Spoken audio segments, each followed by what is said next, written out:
ഇപ്പോൾ പ്രേക്ഷകർ കാണുന്നത് ചാലിയാർ പുഴയിൽ നടത്തുന്ന തെരച്ചിലാണ്. ചാലിയാർ പുഴയിൽ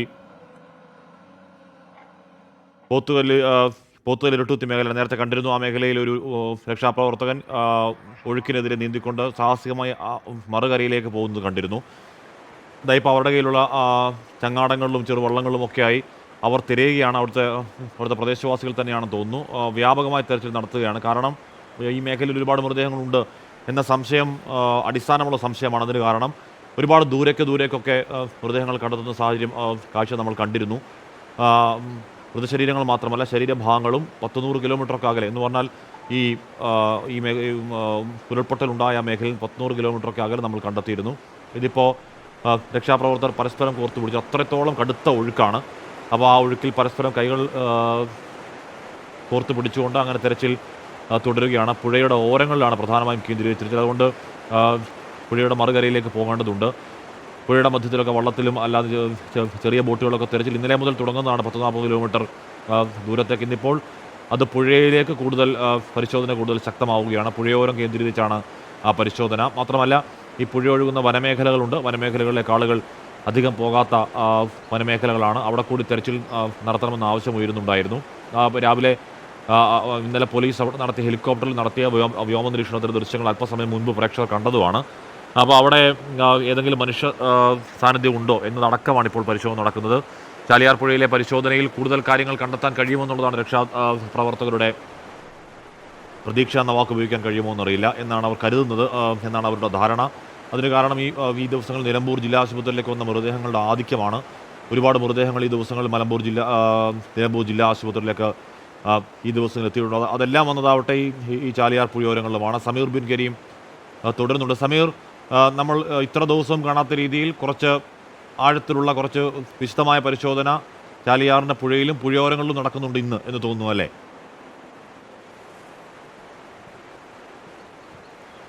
ഹാഷ്മി, തീർച്ചയായും അങ്ങനെ തന്നെയാണ്. കാരണം കഴിഞ്ഞ ദിവസങ്ങളിൽ നമ്മൾ അധികം ഉൾപ്രദേശങ്ങളിലോ ഉൾവനത്തിലേക്കോ രക്ഷാപ്രവർത്തകർക്ക് എത്താനോ അല്ലെങ്കിൽ കൂടുതൽ കാര്യമായ തിരച്ചിലോ ആ ഭാഗങ്ങളിൽ നടന്നിരുന്നില്ല എന്നുള്ളതാണ്. പ്രധാനമായും നമ്മൾ ഇപ്പോൾ ദൃശ്യങ്ങളിൽ കാണുന്ന ഇവിടങ്ങളിൽ മാത്രമാണ് പ്രധാനമായും തിരച്ചിൽ നടന്നിരുന്നത്. അതുകൊണ്ട് തന്നെ ഇവിടങ്ങളിൽ നിലവിൽ ഇനി മൃതദേഹങ്ങളോ അല്ലെങ്കിൽ ശരീരഭാഗങ്ങളോ ഇല്ല എന്നുള്ളതാണ് നിലവിൽ ഇവിടെ ഒരു നിഗമനം. ഈ പശ്ചാത്തലത്തിലാണ് പുഴ മറികടന്നുകൊണ്ട് അപ്പുറത്തുള്ള ഇരുട്ടുകുത്തി ഉൾപ്പെടെയുള്ള പ്രദേശങ്ങളിൽ കേന്ദ്രീകരിച്ചുകൊണ്ട് വിപുലമായ തിരച്ചിൽ നടക്കുന്നത്.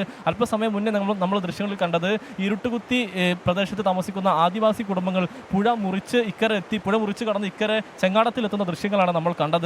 അവർക്ക് ഈ പുഴ നന്നായിട്ട് അറിയാവുന്നവരാണ്. അവർ വർഷങ്ങളായി ഇവിടെ താമസിക്കുന്നവരാണ്. അവർ ഇവിടെ ജനിച്ചു വളർന്ന ആളുകളാണ്. അതുകൊണ്ട് തന്നെ അവർക്ക് പുഴയുടെ സ്വഭാവം അറിയാം. പുഴയിൽ എപ്പോൾ വെള്ളം ഉയരുമെന്നവർക്കറിയാം.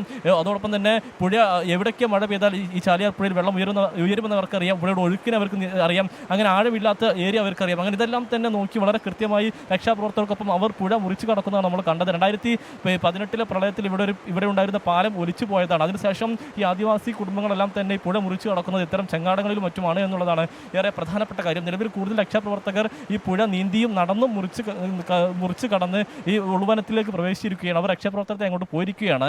അവിടെ ഈ റേഞ്ചുമായി ബന്ധപ്പെട്ട പ്രശ്നമുള്ളത് കൊണ്ട് നമുക്ക് അവരെ ബന്ധപ്പെടാൻ കഴിയുന്നില്ല എന്നുള്ളത് വളരെ പ്രധാനപ്പെട്ട കാര്യം. നിലവിൽ ഫയർഫോഴ്സും ഒപ്പം തന്നെ പോലീസും ഇവിടെ രക്ഷാപ്രവർത്തനം നടത്തുന്നു. നിലവിൽ നാട്ടുകാരൊക്കെ ചാലിയാറുടെ പുഴയോരങ്ങളിലും വനപ്രദേശങ്ങളിലും ഒക്കെ വ്യാപകമായ പരിശോധന നടത്തേണ്ടതുണ്ട്. കാര്യം ADGP MR രാജ്കുമാർ അടക്കമുള്ള പറയുന്ന 300-ലധികം പേരെ കാണാനില്ല എന്ന് പറയുമ്പോൾ അത്രത്തോളം ഭീകരമാണ് കാണാതായവരുടെ കണക്ക്. പരമാവധി തെരച്ചിൽ ഈ ദിവസങ്ങളൊക്കെ അതിനിർണായകമായ ഏറ്റവും ക്രൂഷ്യലായ ദിവസങ്ങളാണ് ഈ പറയുന്ന ഇന്നലെയും ഇന്നും നാളെയും ഒക്കെ ദിവസങ്ങൾ. പരമാവധി പരിശോധന കൂടുതൽ ശക്തമാക്കിയ നിർവാഹമുള്ളൂ.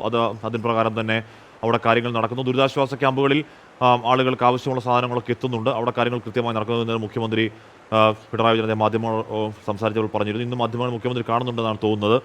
അവിടെ ആ മേഖലകളിലെ ആ മേഖലകളിൽ ഒരുപാട് പ്രാദേശിക വാട്സാപ്പ് കൂട്ടായ്മകളൊക്കെ കേന്ദ്രീകരിച്ചുകൊണ്ട് വളരെ സജീവമായ പ്രവർത്തനങ്ങൾ അവിടെ ക്യാമ്പുകളിലേക്ക് സാധനം എത്തിക്കാനും അല്ലാതെയും ഒക്കെ സന്നദ്ധ പ്രവർത്തകരുടെയൊക്കെ വലിയ കൂട്ടായ്മകൾ എണ്ണയിട്ട യന്ത്രം പോലെ ഇതിൻ്റെ മറുസൈഡിൽ പ്രവർത്തിക്കുന്നുണ്ട്. നമ്മൾ വാർത്ത അധികം വരുന്നില്ലെങ്കിൽ കൂടി പ്രാദേശിക അതുപോലൊരു വയനാടൻ മൺ ഫ്ലഡ് 2024 എന്ന് പറഞ്ഞ ഒരുപാട് അംഗങ്ങളുള്ള ഒരു വാട്സാപ്പ് കൂട്ടായ്മയിൽ ഞാനുമുണ്ട്. അതിന്ന് രാവിലെ 9:04 വന്നൊരു മെസ്സേജ് ഇങ്ങനെയാണ്: ഡെഡ് ബോഡീസ് പൊതിയാൻ ആവശ്യമുള്ള പ്ലാസ്റ്റിക് കവർ ആവശ്യമുണ്ട്. ഇന്നലെ എത്തിച്ചത് കഴിയാനായി ഉള്ളവർ എത്തിക്കാതെ മേപ്പാടി FHC എന്നൊരു സന്ദേശം. കൃത്യമായെന്ന് പറഞ്ഞാൽ ഈ ഗ്രൂപ്പിൽ അഭ്യൂഹങ്ങളൊന്നുമില്ല. കൃത്യമായ ആവശ്യമുള്ള സാധനങ്ങൾ ചോദിക്കുന്നതേ ഉള്ളൂ.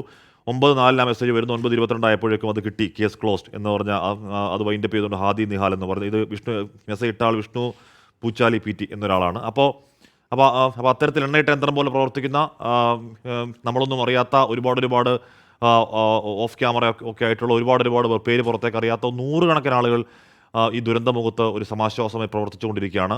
അവർക്കൊക്കെ അഭിവാദ്യങ്ങൾ ഈ സമയത്ത് അറിയിക്കുകയാണ്.